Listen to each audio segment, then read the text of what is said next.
but the question a lot of us are also not asking, which I think ought to be asked, is that we are not calling the state governors out. Agriculture is not on the exclusive list. In fact, if I had my way, it should be on the residual list. But that government should only be concerned with policies, and more especially as it concerns even foreign, not the local food production. Here we hear being power. If a being power, it is not Tinubu. It should be the state governor. And I break it down to very elementary arguments.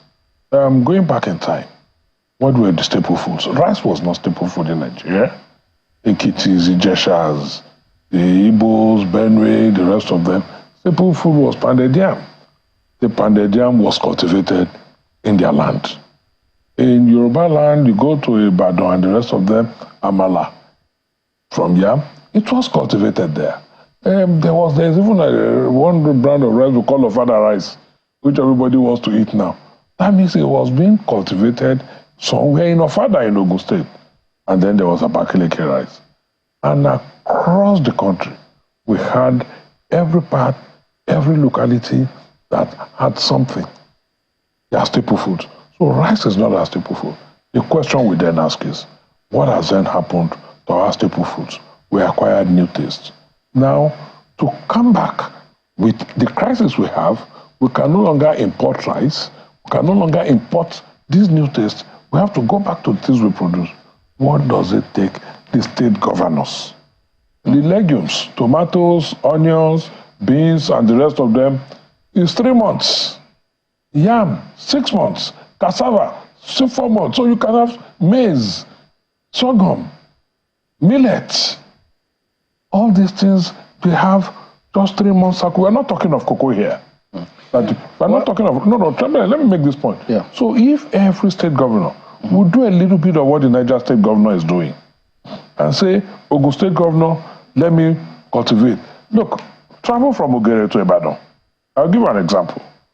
Travel from Ogere to Ibadan. On your left, on your right, you see this wild plantain that produces no food.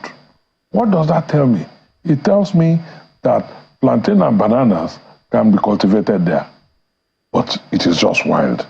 These are ungoverned lands. Go to Shagamu from Benin, wild forest left hand side. Even Lagos to Ibadan, what we see springing up are churches, where we should be having farms.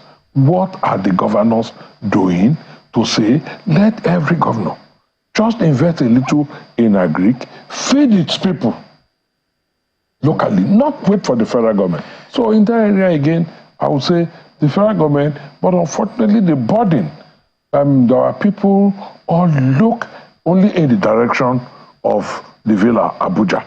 They are not asking questions of their governors. They are not asking questions of their local government.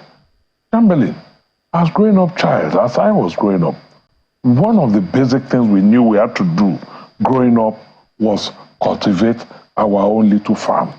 Even we cultivated beans and things like that, even in cans, in cups. Some of us were breeding fishes in bottles, mini aquarium. We had birds. In some cases, you had chicken that lay eggs, and then the eggs hatch, and you tend to them. That is agriculture. So it is cultural to us. So for me, the federal government has done its bit in agric, but we have no reason to say Nigerians are hungry.